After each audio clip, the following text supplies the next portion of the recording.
When we're working with 4 screens, to us it's really about the best screen available, and our focus is providing content to our fans based on their need state.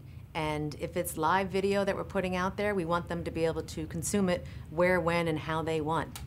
And if it's scores and information, we want them to be able to access it where, when, and how they want. In terms of simultaneous usage, we've done some research and we see that it's widespread, but the actual volume isn't there. We always have visions of people, watching ESPN, a game on ESPN, and then being on their ESPN phone at the same time, and that's not really the case. I think the fact that our mobile usage spikes during prime time and on the weekends, during prime time, they're probably watching something else and then going on to ESPN.com to check scores. So while it's simultaneous usage, it may not be simultaneous content usage.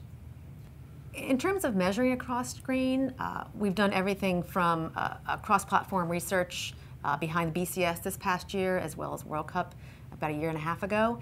And it's really about the incremental usage and the amount of time that people spend with one platform and another platform. It's almost 1 + 1 = 3. And while we don't have specific hardcore numbers, we do have numbers that show that the more platforms people consume on, the more content they consume and the more time they spend with us, and that's more favorable to our brand. I mean, our website is probably our second largest platform. I mean, the linear networks being the largest, but ESPN.com is huge for us, especially when it comes to best screen available. If someone's looking for scores or looking for information, ESPN.com is where they go. When we do a lot of our own marketing, TV and .com are our 2 top destinations for our promos and for all of our marketing. So it's equally important. ESPN.com is equally important to us as the linear networks are. Ideally, we would love to have all of our content available on all 4 screens. We're somewhat limited based on rights with different leagues.